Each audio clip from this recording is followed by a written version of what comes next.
clears as well. And in here we see all of the functions that we call this frame.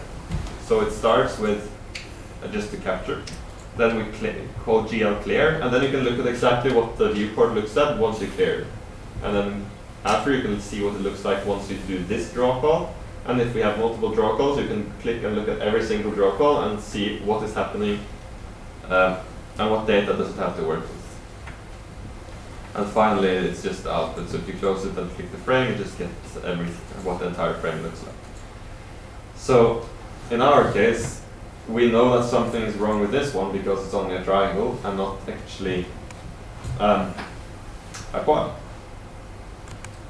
And in here, you can see all of the function calls that was called between this one and this one. So after clear, so this basically just shows draw related functions like clear, draw calls, and any other operation that has something to do with drawing or compute. And this one shows all of the other function calls that took place from basically between this one and the next one. We first called GL uniform to set the shader parameter, and then you can see the call parameters. You can see all of the values you put in there. You can basically see all of the data that was passed from the point of view of the graphics card. And then we see our draw elements. We can see that we're drawing triangles. We're drawing 24 indices. And we see that the type of the indices is a unsigned byte. And yeah, it's passed actually as 0 because we're using the vertex array to, it already knows how many there are. And here you can look at the frame buffer, so you can look at what's happening in your screen. You can change the ranges to see things that are bright or be able to see things that are really dark. So you can change that, you can zoom it. You can look at the other channels, so if you want to look at just the reds, just the greens, just the blues, you can look at those or you can combine them differently. And you can look at also the depth and the alpha channel and other channels if you have them in there. So basically lets you look at everything, like exactly what you have going. And we are going to, I'm going to run this afterwards on what we did for the second assignment, so you can sort of see it in a more last year, so you can see how it looks like in a little bit more advanced context. You can possibly also run this on actual games that you play to see how their render looks. I know people have used it on Unreal Engine and Unity to just see how their draw calls are built up and see what's happening in their graphics pipeline. So you can use it to look at that as well. Anyway, let's look at this GL draw elements where we're drawing 24, where we're basically drawing the triangle. And when we go to Mesh Viewer, you can see and look at the mesh that's being drawn. So this basically shows you what data did OpenGL draw this frame. So you basically see there are 24 here. You can look at all of the vertices, and but you can see that there is no data here, even though there should be. And this is also just garbage. So basically we see that we're missing something here. And that's easier to see in this view than it is in the other one, than it is from the CPU. And also you can see the outputs from this one. So this is basically like looking at the vertex shader, which I don't know if you've touched upon briefly. Yeah. Yeah, okay. So this is basically like looking at the data in the vertex shader. And this is looking at what goes out of the vertex shader into other shaders. So you can see there's a color coming out, and you can see there's a position in this case. But mostly we are seeing that there's one vertex missing. So if we go to the resource inspector, you can look at all of the resources that are currently activated. So you have one buffer here, a buffer here, you have 2 shaders, and a vertex array. And you have back buffers, but that's just created by default. So let's start by looking at buffer 89. You can see all the function calls down here that have used this buffer in one way or another. So we see this was created with a call that created one buffer. And we've seen that it's been given using named buffer storage or buffer data or something like that. We have given it data. And here we can see that this one was given a byte size of 24. And we transferred 24 bytes of data to it. which is this number basically, which is the size of the vector. But we know that this is actually supposed to be more. And we can look at the other one, which we will figure out that it's the index buffer. It says how it's used there. It says it's used as an index buffer, and this is used as the vertex buffer, so you'll know that this is a vertex buffer. So, and then we can click on View Contents, which is the button here. You can use that for all of these things. You can look, if you look at the contents of a shader, you will see the source code that's in the shader, basically. So this is the source code, so you can look at the code of the shader to know what shader you're working with, or you can look at the other shader. Or if we look at the buffer, which is the vertex buffer here, you can see it has some data, but it's basically just garbage. And the reason it's garbage is because it just knows that it's 24 bytes of something. It doesn't know what that data represents. So you have to, down here in the format, you have to say what this means. You can say, this is float. This is basically just floats. I think there's a button. Yeah, there it is. And now you basically can interpret the data as floats. So you see now they're all -0.5, -0.5. Or if you write integer, they're interpreted as integers, but that doesn't make sense because now it's just taking the byte pattern of a float and looking at this it is as if it was an integer. But we know that this is just a two-component vector, that's x and y. So you can type vec2, or you can go float bracket 2 to show it's an array of two floats. But we go just vec2 to show that it's a vector 2. And now we can see, okay, so there's only 3 elements in here, but there was supposed to be 4. And now, so now you know that there's something wrong with the data that got transferred because you know you wanted 4. And now you can see that the GPU just has 3 of them. So you will understand that there's something wrong with how we pass the data over. And so figuring that out, we're going to figure out that, oh, okay, it should have passed all 4. So we need to do, instead, we need to do size of vec2 and multiply it by vertices dot size. And shockingly, it works. So we were able to figure it out. Also, you have another pattern here, which is called pipeline state, which lets you look at every aspect of the pipeline, but this is more for looking at shader variables and what they are. So in the vertex input, you can see that the input you got is a position, which is a two-component float, which is what we set with the GL vertex attrib pointer, or in this case we used the format instead to specify it. That says it's 2 floats. So here you see it's basically a position. It takes the name from the shader at index 0. Sorry, index 0 because we set it to be at index 0.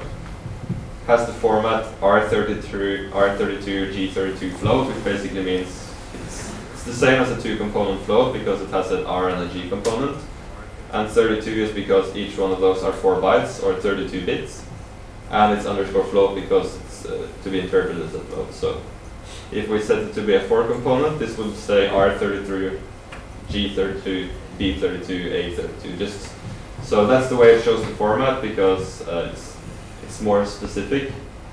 Because this could be R8, for example, as well, just to show it's a byte, a single byte or 8 bits of data. So it just shows you that as a way of showing the size of the type as well. And then you can look at the vertex shader, and here you get to see all of the textures that are in use, all of the texture samplers. You can look at uniform data, and if you go up, which is shader the same as a variable in a shader sort of, that you can, and then if you look at that, you can basically look at exactly those values as well, which is very helpful for knowing what values they have. So there, it's something you expect. So maybe it's something wrong with your uniforms. You can basically go and look at all of the data that's on your graphics card, which is very important to do when something goes wrong and you know it's not on the CPU side, or to help you figure out where it goes wrong on the CPU side. And then you can look at the fragment shaders over here, so you can see all of the textures you're using and all of the other data you're using here. And finally, the frame buffer basically shows you information about about whether we have blending or other information, but we're not going to get into that yet because we haven't probably touched on all of this. But it's good to know that you can look at it anyway. So, but the most important ones is probably to be able to look at each sample draw call in this line. So basically that's, if you're going to take one thing out of this, make sure you can look at the draw calls and the mesh viewer to be able to see what the data coming in was. And also be able to go to the resources and look at the contents of your buffer and type the formats to make sure you know what data is in there, because a lot of the bugs are going to be covered by that. Because this allows you to see exactly the geometry that was passed in. So now that we have recompiled it, let's try to also, if you hit Control N, that's to say or go file new or launch application, then you can just relaunch it and capture it again. And you'll now see that in the mesh viewer, you have both triangles by stepping through, and you can see which one each vertex belongs to. So. And you can look at the texture again, and you now see if we go into the buffer now and go back to, you can see that all the data is there. Yeah. When you were running the program yeah. or launching it, it said that it was running at 60 frames per second. Yeah. Have you done something to lock it down to that? Yeah. I think yes, I have. It's a bit ugly, but I think I sleep at the beginning. Yeah, I delay for 16 milliseconds, which is sort of like sleeping for 16 milliseconds, which means it runs at 60. I can remove it, and then if we compile and run it again, it runs at a little bit more, but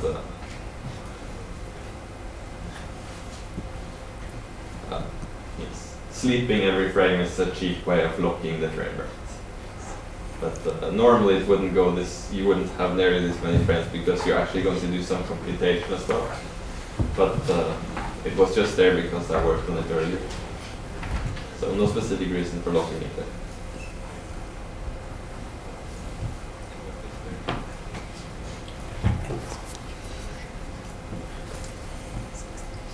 It's going to save you battery on your laptop. Yeah, anyway, so that is a little bit on the debugging like this. Same like this, size of indices is also wrong now because of the vector. Some of you may have noticed that that something is still weird in here. That we're drawing 24.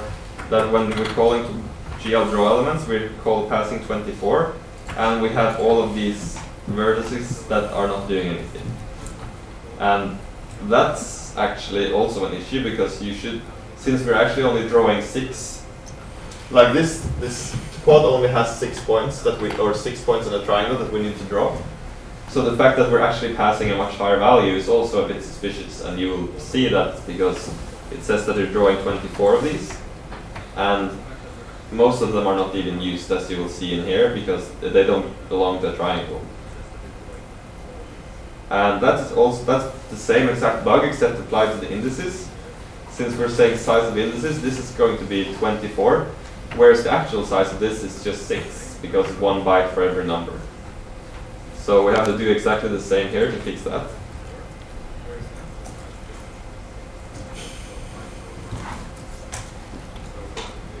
And if we compile it, and Control N, and launch the application again, and hit F12, well,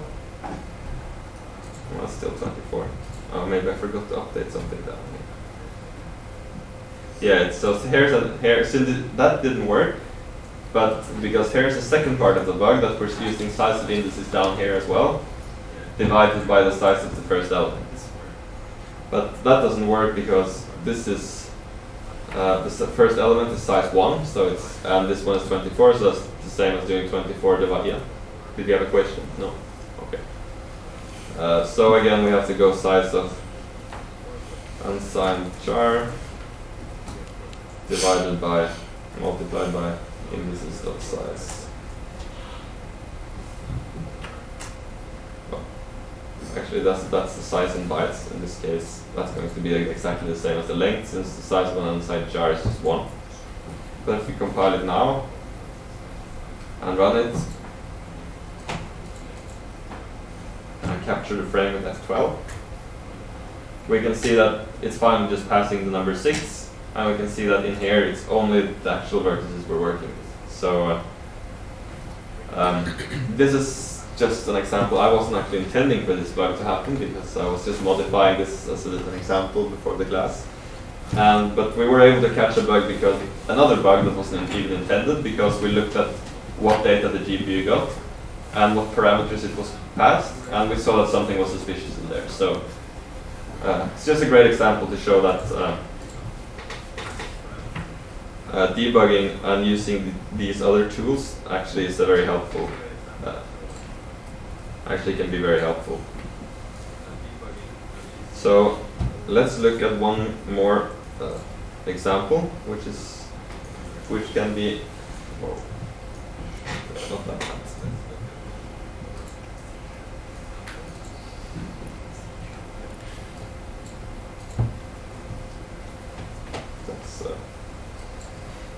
That's just I'm commenting to keep it interesting. Once you get your shaders, you can do that. Anyway, so say you feel like a clever person and you have created your very own vertex buffer class to hold the VBO, so you don't have to call create buffer and all of that every time you want to create a buffer. And that you want in the destructor, you want to delete the buffer automatically, so you don't have to worry about at the bottom of everything. So you don't have to worry about calling GL delete and clean up after yourself, because now the destructor and the constructor will take care of this automatically. So we have a vertex buffer class that basically just holds a VBO handle, and when you construct it, you pass it a vector of, in this case, just positions, like x and y positions. You create a buffer in the constructor, and you use named buffer storage as another alternative again to name buffer data or buffer storage. And you set do it correctly and take the size multiplied by this, and you pass the data in as well. So basically the constructor will just create the vertex buffer for you, and once it goes out of scope and the destructor runs, it will take care of deleting the buffers. And if you ever need to use it, you can just call .get, which will just return the VBO to you, so you can use it for whatever you need. So that sounds like a good idea, right? One person says no. No. Or, you know, do you understand that this is a trick question? Yes. Well, let's try it. So instead of creating so we have this vertex data that we want to create a vertex buffer with. So instead of creating 2 here, let's just create 1, because we still need 1 for the index buffer. So and then we're just going to get rid of this line as well and use its buffers here. So same here. So the index buffer is still the same. So with our very clever example, let's create a vertex buffer. And we're going to pass it our vertices. And in here, instead of using the old buffer, we're going to use VBO.get just to get the VBO. Are we still going? Who thinks we are going to see a quad? No confidence. Oh, it doesn't apply. Oh, that was intended. Oh, that's a different one. Yes, sorry, that's a delete code. Well, anyway. No confidence, but it works as the same. That's great. We created a nice abstraction, and we no longer have to do create buffers and name buffers and do all of this in here. That's great. We can now just create a whole bunch of vertex buffers very easily, and they work nice. So by default, or normally, this seems to be working fine. Can you think of an example up front that will break it?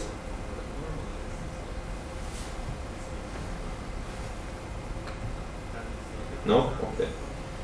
That's fine. It's that means I'm saving you from a possible mistake. So basically, what can go wrong is, say we are calling some function here, and let's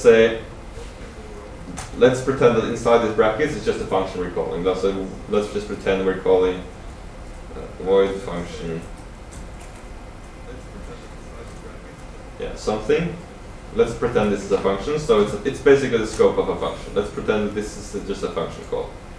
Let's pretend that inside this function call we need to use this VBO for something. So we are creating another VBO copy, which equals to the VBO, and then we are taking our copy and we are getting the data from it, and we are, for example, just printing out VBO moves.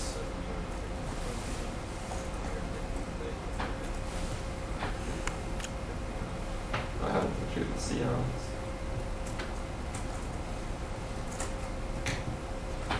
Okay, so does anyone see a problem with this part of code? Yeah. I guess you're gonna create a second copy of your object. Okay, and what's bad about that in this case? Do you really want that here? You're gonna manipulate something else. It won't be mirrored. Possibly. You're onto it. But there's something. Do you remember when the destructor runs in C++? When something stops reference. Yeah, well, no, it runs when it goes out of scope, basically. Okay. So let's actually move this into a function then to make it a little bit more obvious. So void process, and then we take the vertex buffer, VBO, and paste it here. So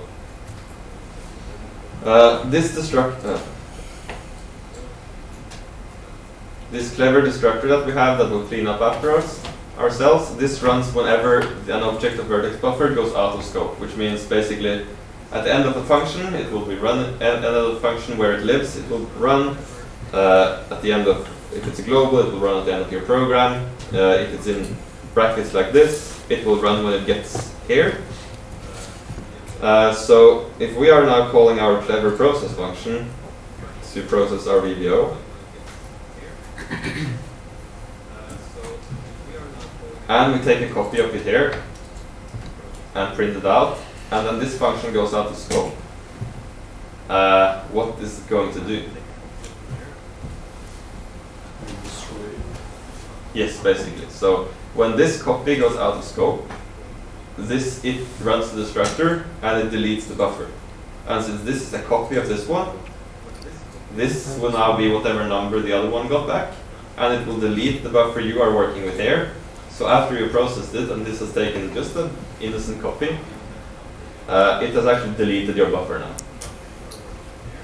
now. It's even worse if you pass it by value, because now you don't even have to take a copy. You can just call the function, and as soon as it ends, it's going to destroy this copy that's been passed by value.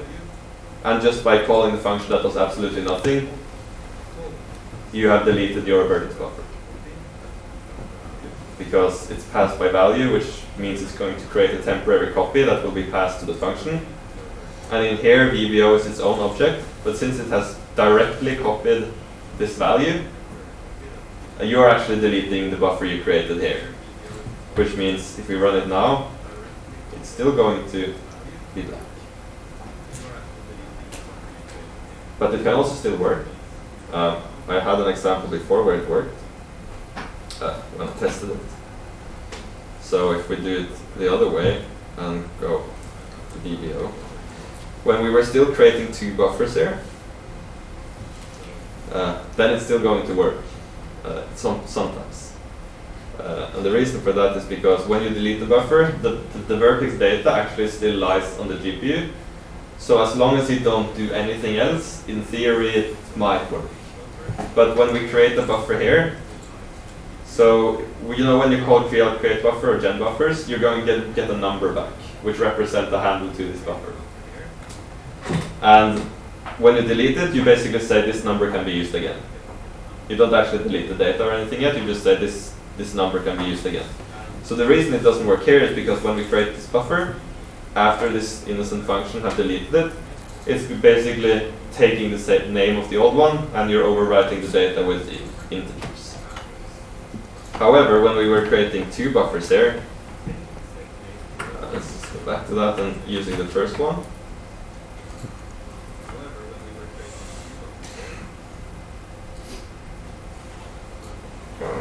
Two.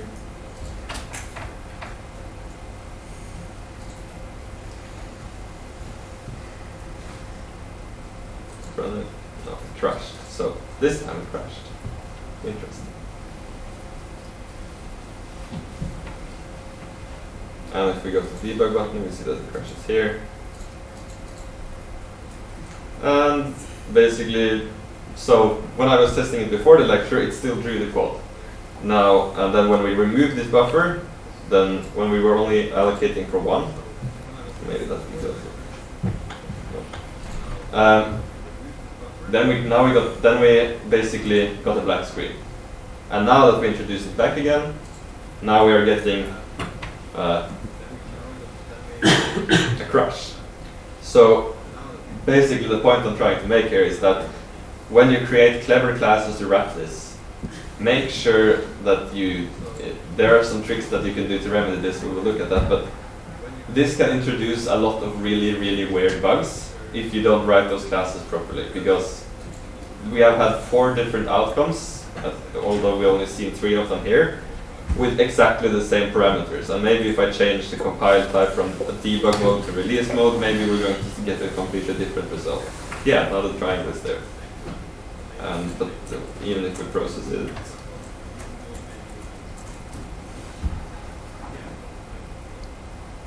no, like they get the crash again. Well, anyway, the point is that this is totally undefined behavior, and you're playing with fire, and you will have an incredibly hard time debugging this if you are too clever without being clever when writing this. So, how can we fix this?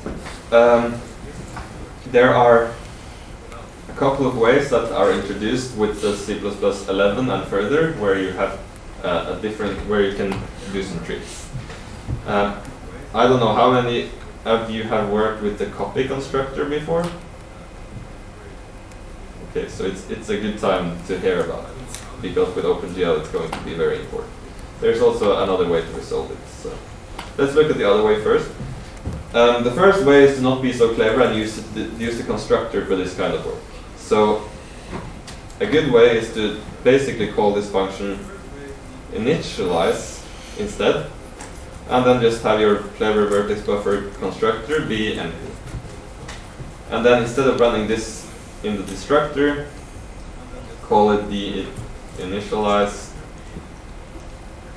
and now it's basically safe to call the process function process DBO, as long as we remember to call DBO initialize up front with the vertices.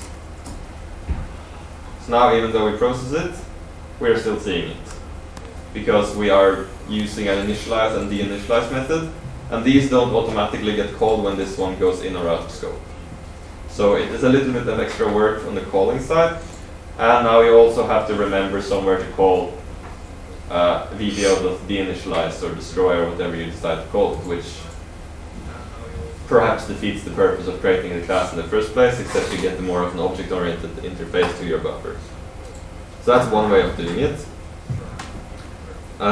Or you can combine this with the other approach and say that basically the destructor should call the initialize for you.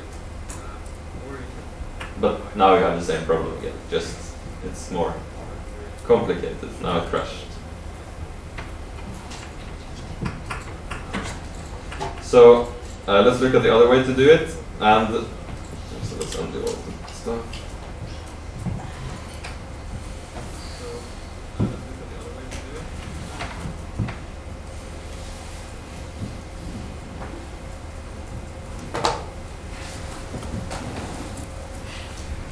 So now we are back to this stage where we have the constructor that takes the data and we delete it in the destructor. So in C++, there's a rule that's called the rule of 3/5, which means if you ever define the destructor or any of or the copy constructor or any of the other special functions, you need to define all of them or none of them, because otherwise you will probably have errors like this. So in this case, we have defined the destructor to do this, and that basically means the reason this fails is because we are not implementing the other constructors. So quickly, the form of a copy constructor in C++ is when you take vertex buffer and it takes a const class of this reference of the same type other. So this is the signature of a copy constructor, in that you have the vertex buffer and then you take basically another vertex buffer. So you copying the data from this one. So it basically you construct a vertex buffer from another one, which is, you know, intuitively that's copying it. Make sense? Sort of. Well, so if you have, say it's an integer instead, if you assign an integer to another integer, you're basically copying the integer value. And that, to construct that, you would basically pass an integer to it and it would take its value. So it's the same with a class that you write yourself.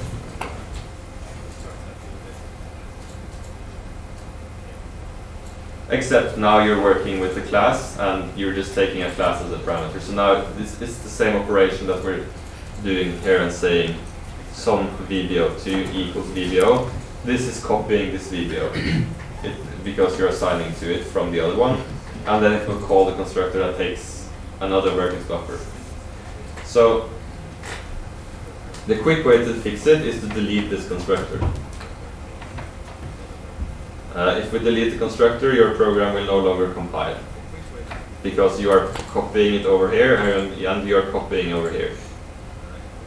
And now your compiler will say, hey, you're trying to do something very stupid with this vertex buffer. And now you have stopped yourself from making this mistake by deleting the possibility of copying the vertex buffer. And so now you cannot make this mistake anymore, because the compiler will stop you from it. So if you write these classes, at the very least remember to delete this one. And there's another one you should delete as well, which is the operator equal, which returns the vertex buffer.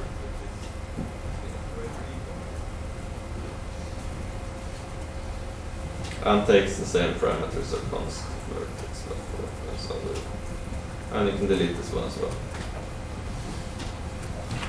And this is going to at least save you from making mistakes with this.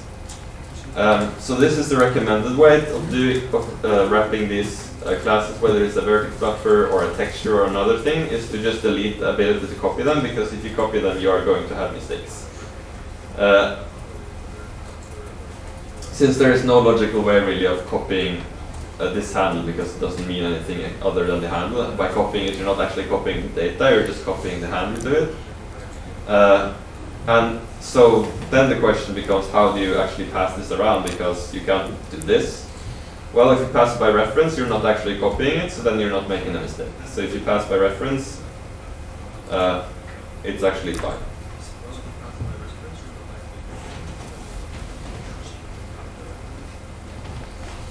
And likewise, so here we are actually copying it. That's the bad thing. So now the compiler is actually going to tell you about it.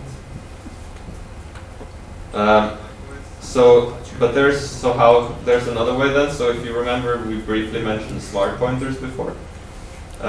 If you want to pass this around in a nice way, you can, for example, use a included.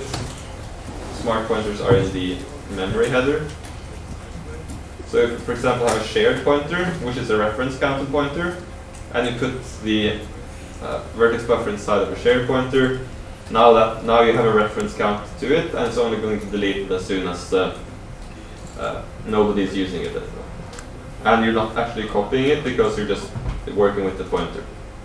So there's just one vertex buffer in memory, and everybody else is just pointing to that. The other way is that there's also something in C++ that is called the move constructor, which takes a vertex buffer double reference. And that's basically a way of saying, I'm going to move this vertex buffer into another one, which basically is the same as I'm going to steal its value, and reset the one I'm assigning from to 0, which means only one person is ever going to have access to the handle. But that's a little bit beyond this. If you want to write more advanced wrappers around OpenGL, look up the move constructor. There is also a, like, if we go to OpenGL most common bugs, let's see if we can find.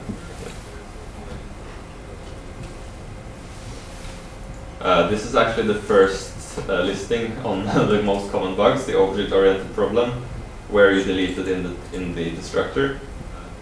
There's a little bit of information here. It's the same thing, delete the copy constructor. That's the recommended way. And then they also show you how to implement a move constructor to avoid the other issues. So if you're interested in taking it further, do that. Otherwise, make sure to try to delete them, just so you don't fall in the mistake that is having the destructor and constructor automatically delete and free up your resources at times where you don't expect it.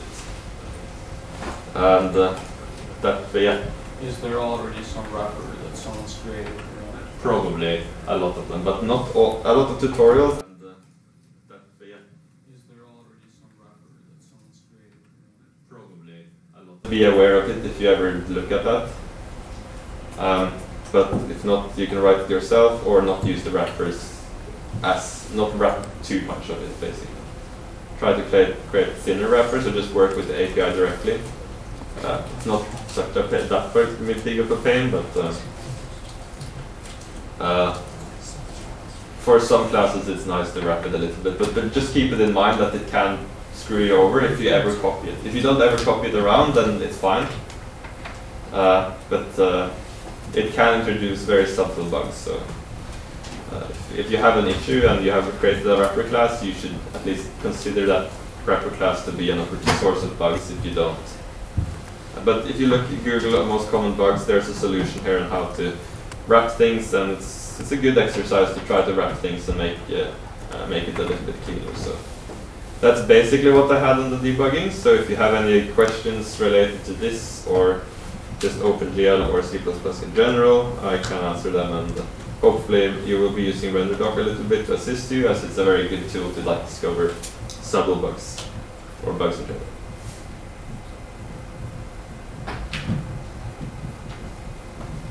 No? Okay. Well, you probably will have more questions later when you work with the labs and everything, but at least you've been introduced to some common sources of bugs and how to fix them.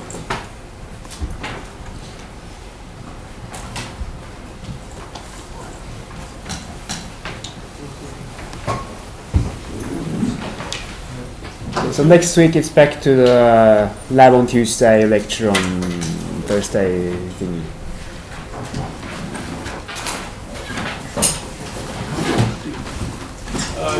Carl? Yeah.